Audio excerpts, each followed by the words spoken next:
My name is Monk Rowe for the Fillius Jazz Archive at Hamilton College, and I'm very pleased to reconnect with Byron Stripling, who did a memorable series of shows for me 22 years ago. I think we both look exactly the same. I think I got prettier.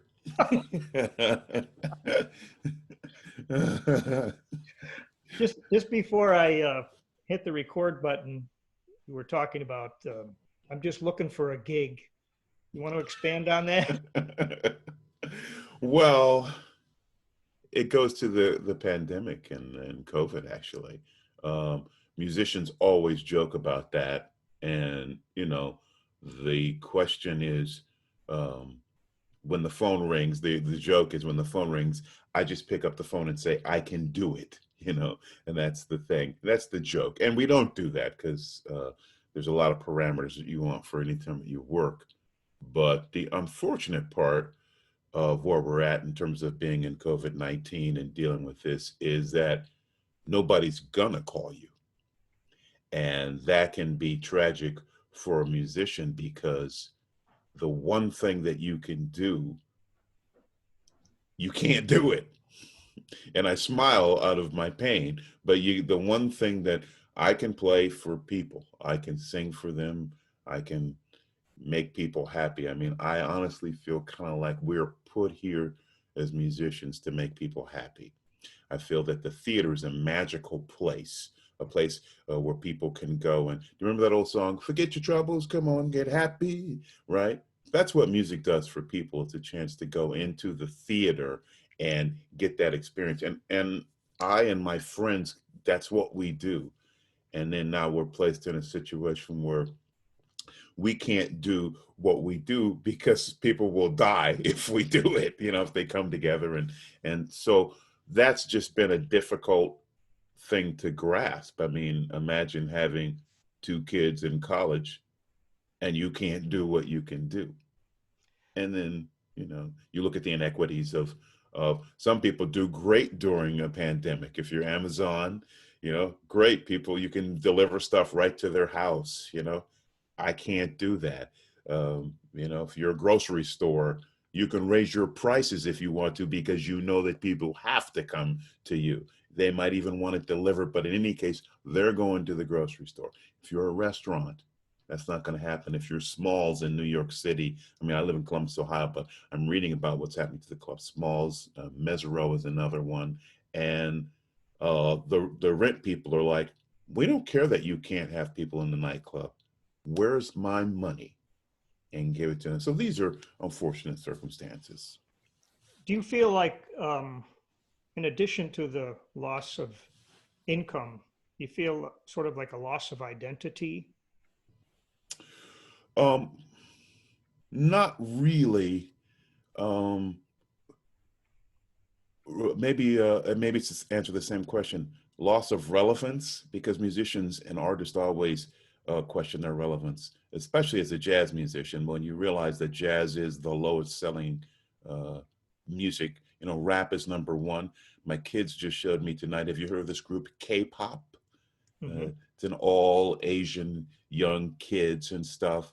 And I look at John Coltrane's "Love Supreme" on YouTube because sometimes I'll just put stuff on YouTube as I'm cooking or something, and I'll put on "Love Supreme," and maybe it'll have 50,000 views, and I see five kids dancing around going and they've got 1 billion, and I'd never seen that on a YouTube link. So then I know that the music I play is amazing.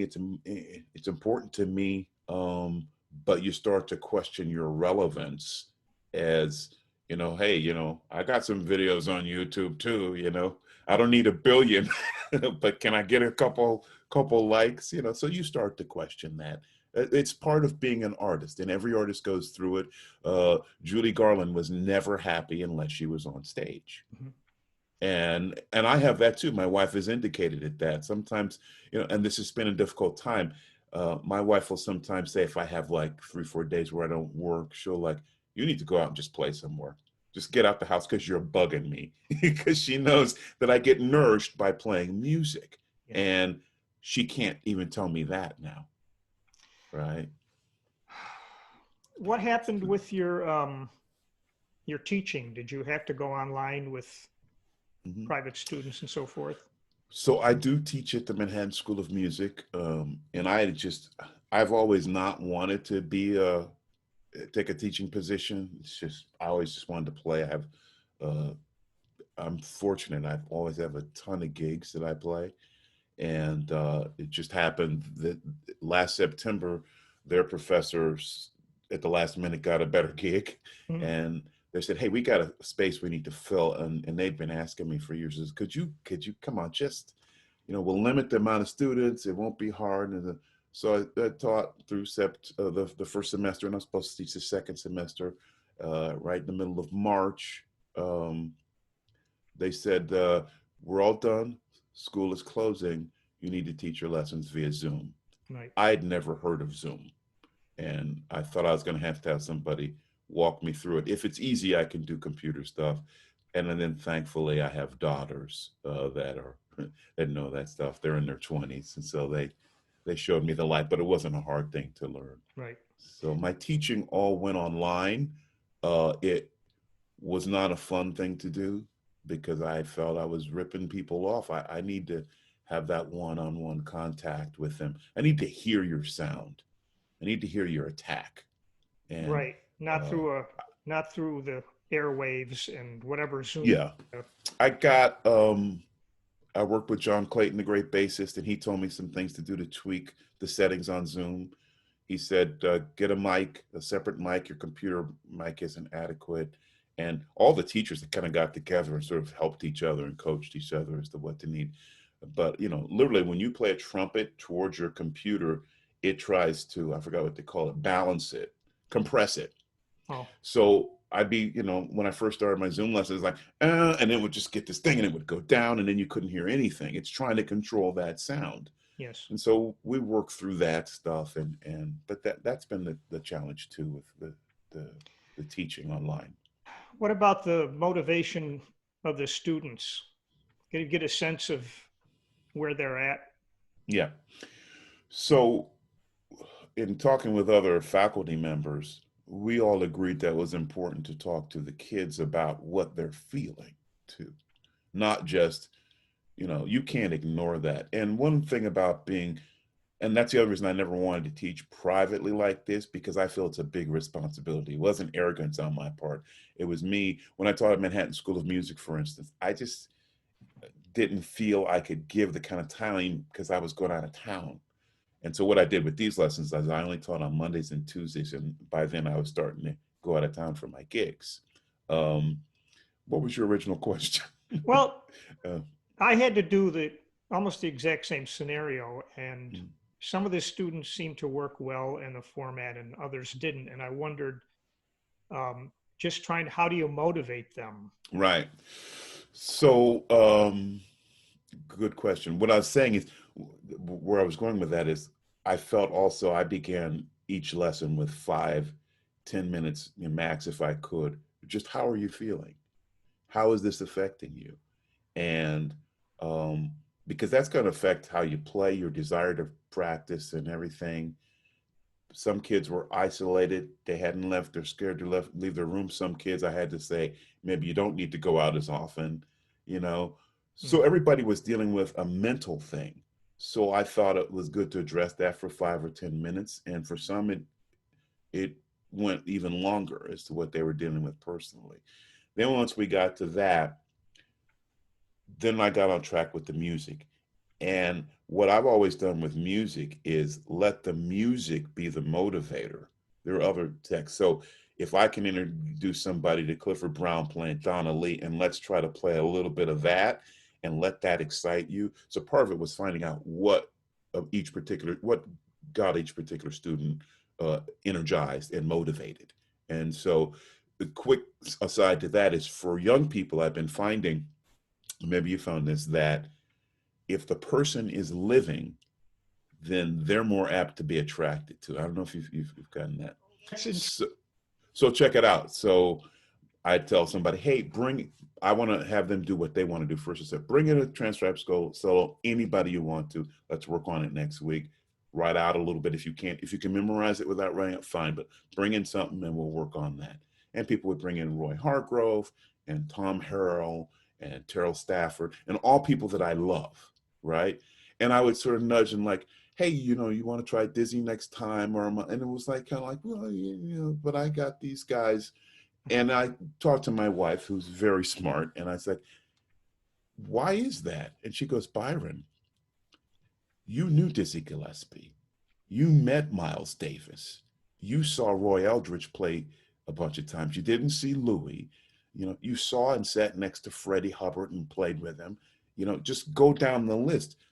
That's what they're looking for. Oh.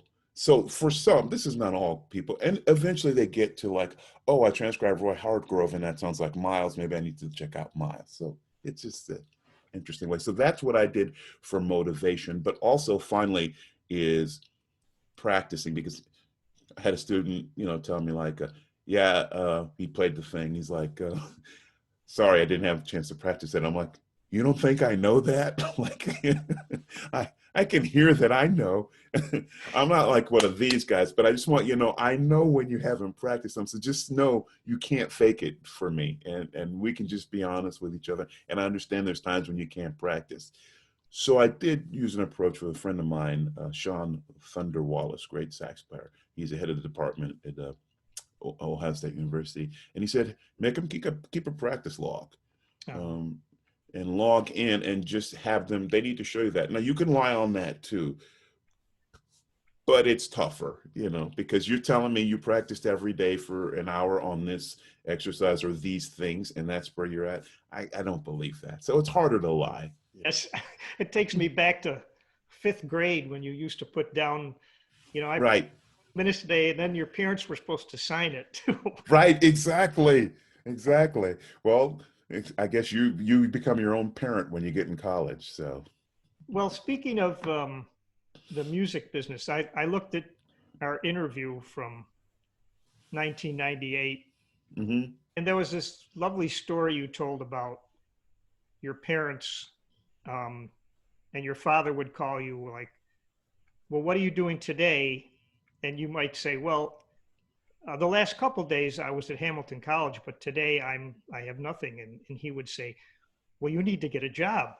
So my question is, um, what is your advice to students now about the music business? And maybe it's pre-COVID. I don't know if this pandemic should actually affect what you tell students yet. That was a long phrased question, but oh no, it's a great question too. First of all, actually, it was uh, what I had to discuss with my father was even better than what you described. He would say, "I know you were at Carnegie Hall last night," uh, and I appreciate him and my mother. And I know that you played on a record date, and you know, I was so lucky when I lived in New York. I was doing so much. Um, what I would say, kids, about that part of your life too, and explaining it to your parents is those challenges are good. It's good to be able to defend what you're doing. When I told my mother, I never forget it. We lived on Wood Creek Court, I think it was, in Texas, and I said, "Mom, I'm going to move to New York," and she started crying. She's like, "Why don't you go back and get your degree?" And this, and I had to explain what my vision was for that, and it's good that I had to do that. You need to be able to tell people what you're going to do and your strategy. For you to be able to verbalize that not only helps them understand you, but it's for you. You need to outline what path you're going to take. Sometimes you don't know that path and you're on faith, and you can say that too. It's like, I don't know what it is, but in my gut, I know I need to be around the musicians that I've adored all my life. And sometimes that's enough, but if you can add to it, you can. I'll give you a quick story on somebody else's. Uh, do you know Dick Oates, the great sax player? He's a great alto player. Yeah. So Dick said he worked with Thad Jones at University of Minnesota. That's where I first met Thad Jones. I lived in Minnesota. And Thad loved him. Said, man, you sound great. Says, look, if you ever move to New York, give me a call. He's like, wow, cool. So he flew into LaGuardia Airport about a year later, and there was a payphone there at LaGuardia Airport, and he goes, hey, Thad, I'm here. But now here's where it gets crazy. Thad goes, oh, man, I remember you, Minnesota alto player. He said, what are you doing tonight? And Dick said, nothing. He says, we need a second alto or something, you know. This is like when he lands in LaGuardia from Minnesota, you know. So he went, and I said, how was that first night? Here's the funny part of the story. He goes, well, I don't know if you ever saw the Thad Jones Mel Lewis band, but it was an amazing band that was totally spontaneous. It was also like a party many times, what they did on the bandstand. It was good times and just fun. And you never knew what Thad was going to do. I remember seeing them. I saw that band a lot.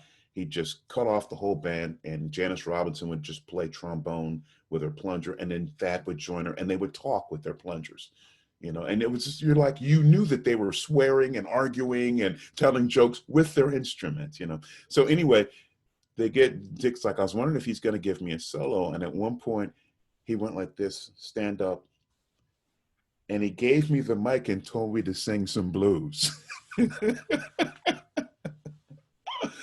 But that's Thad Jones, and that's jazz, and that's, you know. But anyway, Dick had that same vision of going to New York and making it, and that was his first night. Certain people aren't so lucky. I walked into New York and I had a Broadway show when I decided to permanently move there. Certainly, I can talk to you about other things people can do, and in fact, in regard to what people should do now as opposed to before COVID or after, the music is still going to be there. It's still going to be great music, but we have to adapt ourselves to this sort of new way of delivering it. Most young people are already on that track. If you're familiar with Bria Skomberg, and I heard her. yeah, Biddy Benak. There's a guy named Tony Glaucy. These are 3 trumpet players that are on it. Their social media presence is strong. They post almost every day or every other day with something. It's informative, and they're great musicians, and they're good people. And I suggest to people to follow those kind of examples of what it's going to feel like, be like, and look like in the future. All right. Do you have any feeling about why in 2020 or this time in our history that this pandemic occurred? Yes, because if you believe in God, whatever you believe in is cool. If God wants to give you a gift, he wraps it in a problem. And so I think we've been given a gift, and we've been made to look at ourselves and look at our actions, and we can either see and learn the lessons from those, but we've had problems all this whole time that we've ignored. And there's a saying that says that problem that you have is now 2, is now 3 because you ignored it, now 4 because you ignored it, and it begins to grow exponentially. And that's like what with the protests and things that we have, because COVID obviously has not only exposed maybe our weaknesses in healthcare. I mean, it makes no sense that people could get sick and lose their job and then have the burden to worry if they could pay to get themselves well. Screw GoFundMe. Why should you have to raise money so you can breathe? Right? So this is what we're dealing with. So we've ignored these problems, and problems always come back to you. So now we've been given this gift that pulled the covers off of the whole thing.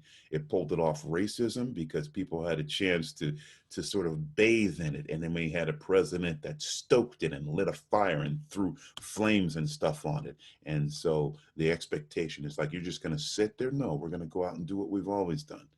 We're going to protest and let people know what these feelings are. And then people will try to misconstrue what you're thinking and how you're doing, what you're doing. And they'll make lies up about you. And the guy goes and kneels because he wants to protest police violence. And you say, you're just an athlete. And then what's the great basketball player? LeBron James makes statements, and they tell him, shut up and dribble. Shut up and dribble. Right? So that's your response. So one thing about artists is we do have feelings. Mm-hmm. And we express them generally through music, but we also, it's necessary for us to take a stand verbally and to language through our art, but also verbally. So shut up and dribble, that's slave stuff, right? When somebody tells you, yeah, you guys get beaten when you get stopped by the police, that's because you're not acting like you're supposed to act. You know how they want you to act? Like a slave. Yes, boss, I'm sorry. Here's my license. That's the attitude that they would want you to do. I was stopped with a dear friend, my dear friend who is white. We were driving to the International Trumpet Guild in Texas. He is from Texas. He was driving, going to see the Trumpet Guild. He was going too fast. We knew it. We wanted to get there and go see the international. So policeman, I said, I knew it was going to happen. And I won't say his name because he'd be embarrassed for me telling the story, but we laugh about it together. Policeman pulls us both over. I was like, okay, just be cool, just be cool. He goes, no, I'll be right back. And he jumped out of the car and ran back to the policeman. I'm like, what are you doing? What are you doing? You know? And so I'm sitting there on pins and needles. I mean, this is probably 20 years ago. And which wouldn't have mattered racially in my case. So he ran back and he was back in about 2 minutes. And I said, and he go, okay, we're good, let's go. I said, what just happened? You know, we're just driving away. He said, I told him we were in a hurry. Great. I mean, I couldn't have done that. So what all of this stuff, and I apologize for, talking about this stuff, but I think it's where the pandemic has brought us. What all of this stuff brings up is me. I don't have a real take on being affected by racism in a way a lot of other people have. But I do know that I've made a goal to walk every day of the pandemic. And, that's, I had no excuse this month. I'm there was nothing I could say. Oh, I don't have time, right? Exactly. So I said I got to walk every day, and I've only missed like 4 days, because I got busy with stuff. But so that's been a pretty good record. Problem was, the more uprising, and my wife and I watch George Floyd get assassinated on TV by somebody's knee. My wife said, I don't want you to walk unless I'm with you. I don't think that that's a reality that most people have to think about, but I do as a Black man. And it's nothing I want people to feel sorry for me, or I just think it's just something that exists for me, that every time when I do walk and there happens to be a police car coming by, I'm very nervous about it. And that's a reality for me. And I think I need to be. And I will be respectful if I get stopped. But I've seen videos that tells me that doesn't matter. Mm-hmm. So the pandemic has brought up all these things which were always there, simmering under there. And us jazz musicians, and from Louis Armstrong to Coltrane to Don Cherry and Ornette, and from the current day guys and Wynton and all those guys, we've all experienced that, and we've all tried to sort of dampen it down with our music. Uh-huh. But there's always those people that are happy. Yeah, you can dance. You can play football. You can play your horn. Sing for me, boy. But they don't want you to have an opinion about something. And I got opinions, and my opinions aren't wrong. Human nature is scary sometimes, and I wonder how we change. What has to change first, the attitude, or is it something that just has to be legislated? That you can't get away with acting like that anymore.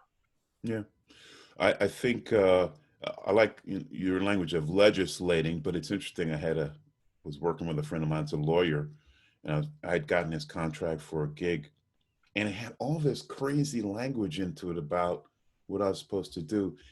And he goes, it appears they don't trust you. He said, and you can't write trust in a contract. The things that you and I are talking about now, they can't be legislated or put in a contract, that they have to come from the heart.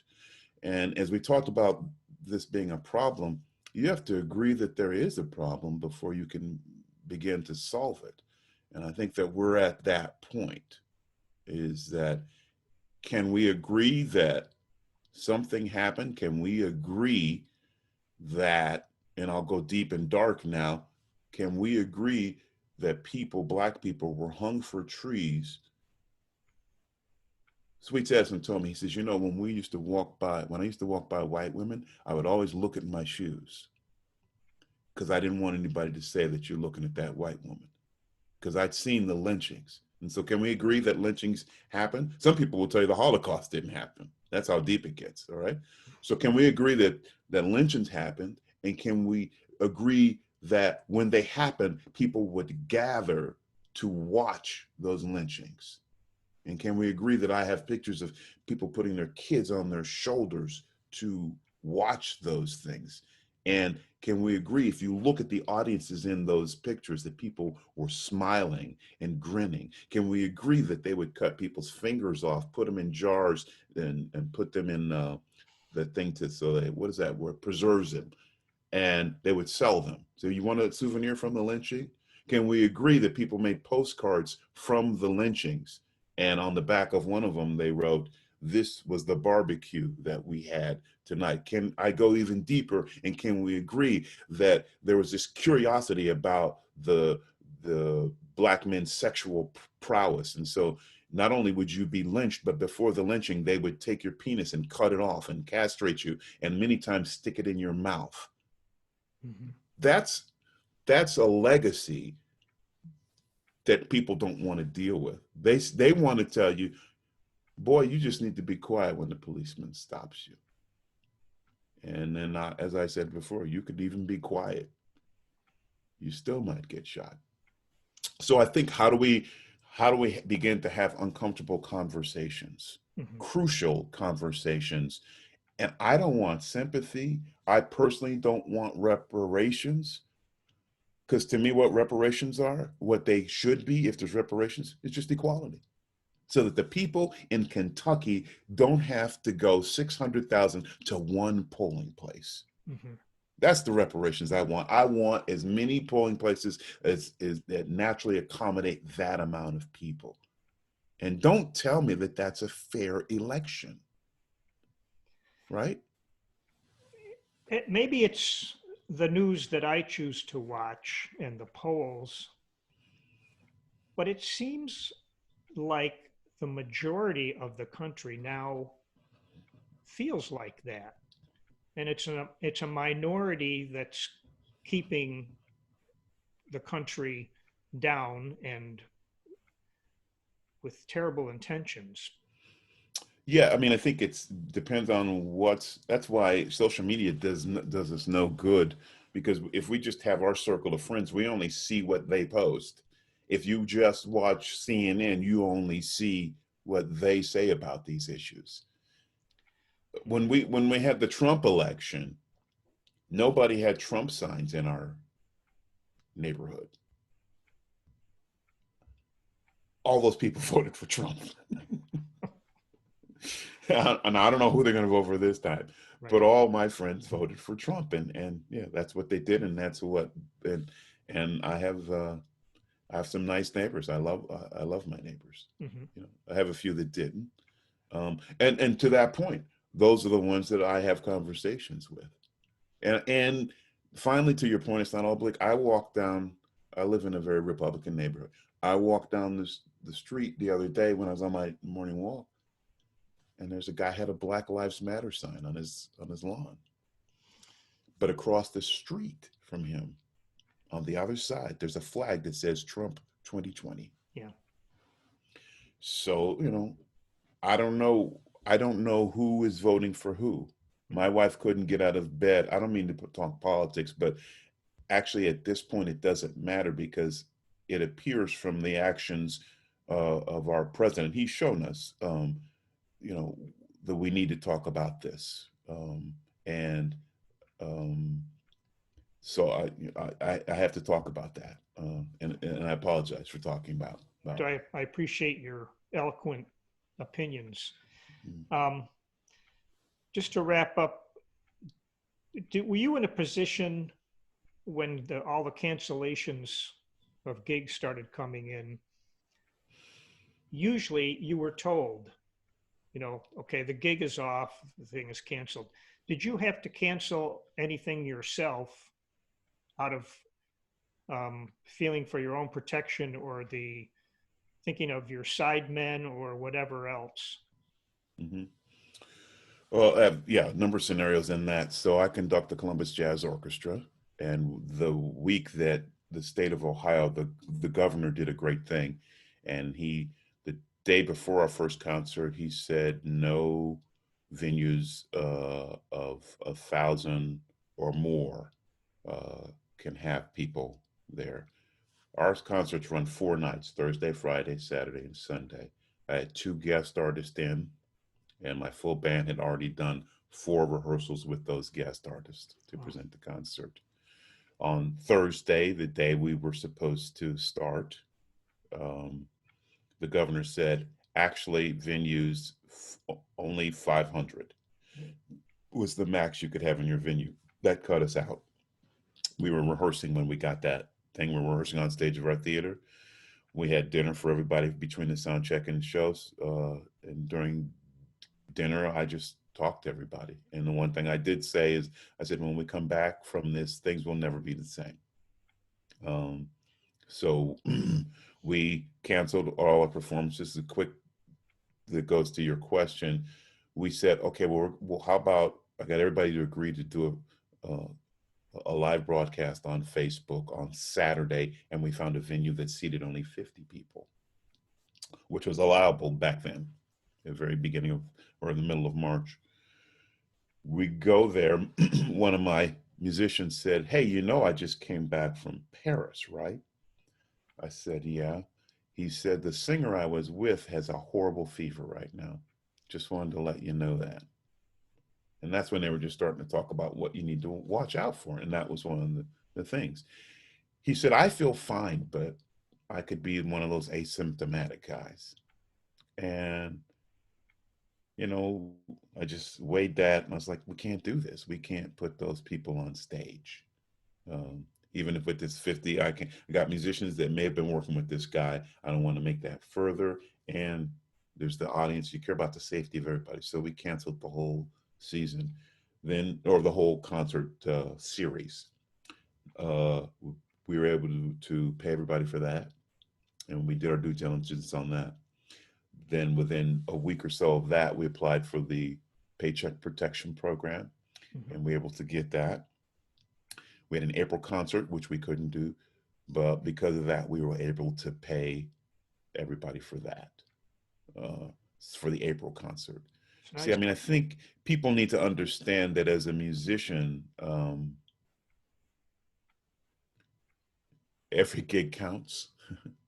uh, this is not like sitting on, it's what they call now the gig economy. It's like you're looking for the next gig. It's like my first statement to you where I said, pick up the phone, I can do it, and that's where most of my, the guys in my band that I lead the Columbus Jazz Orchestra.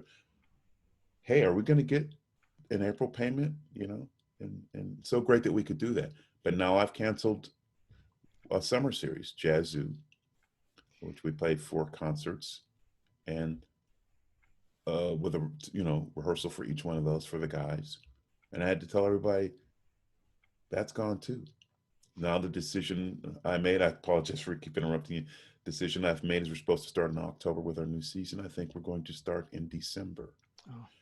But what CNN told me yesterday, along with Fauci and Sanjay Gupta, was we're getting worse. We're not getting better. Right. So are people comfortable social distancing in December.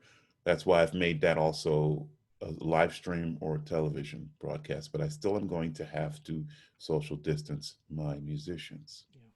when they play. And it goes on. I also am just appointed the principal pops conductor of the Pittsburgh Symphony. And so in that role, I was supposed to do my debut concert with them in October, and they've told me that everything is on hold. Yeah. But Pittsburgh, like what I've done with my organization, is we're not going to just shut down. There are organizations like the Nashville Symphony, who I work with a lot, and other orchestras that say, we're just done until we Yeah. just cut it off. Yeah. There, it would be a double whammy if you scheduled something even way down the line and then had to cancel it again. Yes. And that's why my backup, and this is a struggle. My backup is that we're able to do things virtually with the band. I think that, see, because, nonprofits work off of season ticket sales. That's your base of your foundation and money, in addition to donations and stuff. Right. By the way, people are amazingly generous. I mean, we've had people write checks to us for tens of thousands of dollars. Oh. That's why my dad and my mom always said it pays to be nice to people. Yes. You Well, know what I'm saying? it also pays. You must have been presenting quality entertainment over the years. Oh, You know. yes, we have. And, the band has been in existence in about 47, 48 years. We'll be celebrating our 50th soon. But that's what we're supposed to do. I mean, that's a given. But it also, you have to thank people. You have to acknowledge their gift to you, because most people don't know. And I'll stop yagging my tongue now. But most people don't know that the arts are sustained through donations. I mean, that's why I forgot the name. The first thing you said to me, and I realized they were important, was when you introduced me, this is the something something Hamilton College. Yes. What are those people's? Fillius Jazz Archive. Right. Yes. Those people are why you and I sit here. Yeah. Right. And so I think it's important to acknowledge that, and thank you. Obviously, you're supposed to do that, but I know that you do it from your heart too. That's real, and it's real to me, and that's why I wanted to have you say their name one more time, because I don't forget that. Okay. Well, it's a little ironic. I was thinking about last November, for some reason, was a particularly bad month for me and my cohorts, gig wise. Yeah. And now those are the good old days. Oh gosh. Yeah. It's up to the hardest part about being an artist or musician, I think, is the continuous creation of art. And we have to look at this time as that's another part of the gift, to get ourselves physically together. That's why I try to walk as much as I can every day. We've been doing about 2 miles a day, not a lot, and then I should do more. Try to eat right, but then getting down in to making yourself better as an artist, that all that stuff that you want to give to people, that that our job is to lift them up, that there is hope in the darkness, and we can provide that hope through the music, because music can lift people. And that's why during, we've talked a lot about civil rights and protesting. During the civil rights era, it was the music that made people get up and march. And so during the Montgomery bus boycott, one of the things Martin Luther King did during that period of times is he said, before I speak, and sometimes they would have church every night, because he knew that would energize people, right? And imagine deciding I'm not going to go on the bus, but that means I have to walk an hour to work. And so King said, before I even speak on those church, when we have church every night, before I even speak, we're going to sing for like 20 minutes.